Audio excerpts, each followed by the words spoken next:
Hi friends, இப்போ நம்ம முக்கியமான 5 வினாக்கள் அதில் சயின்ஸ் ரிலேட்டடாக பார்க்கலாமா? ஃபர்ஸ்ட் கொஷின் பாருங்கள். விண்வெளி வீரர்கள் ஒருவருக்கு ஒருவர் தொடர்பு கொள்ள பயன்படுவது எந்த அலைகள் அப்படின்னு சொல்கிறாங்க. எந்த அலைகள்னா ரேடியோ அலைகள். விண்வெளி வீரர்கள் ஒருவருக்கு ஒருவர் தொடர்பு கொள்ள பயன்படுவது எந்த அலைகள் அப்படின்னா ரேடியோ அலைகள். இரண்டாவது கொஷின் பாருங்கள். ஒரு கூலும் மின்னூட்டத்தில் எத்தனை எலக்ட்ரான்கள் இருக்கும்? முக்கியமான கொஷின். ஒரு கூலும் மின்னூட்டத்தில் எத்தனை எலக்ட்ரான்கள் இருக்கும் அப்படின்னா 6.25 இன்ட்டு 10⁻⁻18. ஞாபகம் வச்சுக்கோங்க. 6.25 இன்ட்டு 10⁻⁻18.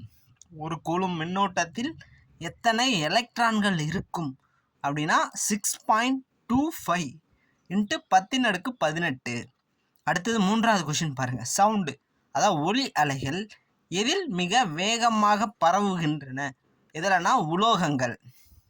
சவுண்டு எதில் ரீச் ஆகும் வேகமாக அப்படின்னா உலோகங்கள். சரிங்களா? அடுத்தது 4.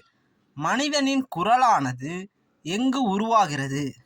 அதாவது மனிதனுடைய உடம்புல இருந்து குரலானது எங்கிருந்து உருவாகிறதுனா லாரிங்கிஸ் என்ற பகுதியிலிருந்து தான் மனிதனின் குரலானது உருவாகிறது. சரிங்களா? அதாவது லாரிங்ஸ் என்ற உறுப்புல இருந்து. ஓகே. வெப்பநிலையை அளக்க தினசரி பயன்பாட்டில் பயன்படுத்தப்படும் அலகு எதுனா செல்சியஸ். அதாவது மனிதனின் சராசரி வெப்பநிலை 37 டிகிரி செல்சியஸ். சரிங்களா?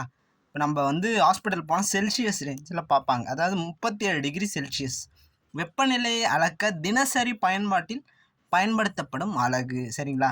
முக்கியமான இந்த 5 கொஷினில் இந்த ஒரு கூலும் மின்னூட்டம் அது நல்லா ஞாபகம் வச்சுக்கோங்க. 6.25 இன்ட்டு 10⁻⁻18. Thank you friends. அடுத்த வீடியோவில் இன்னும் நம்ம முக்கியமான 5 வினாக்களை பார்க்கலாம். கண்டிப்பாக இந்த கொஷின்ஸ்லாம் உங்களுக்கு கண்டிப்பாக ரீச் ஆகிருக்கும் நம்புகிறேன். Thank you friends. ஏதாச்சும் ஒன்று டவுட்னா நீங்கள் கமெண்ட் பண்ணுங்கள். தேங்க்யூ. நம்ம சேனல் RRM கிரியேஷன். தேங்க்யூ.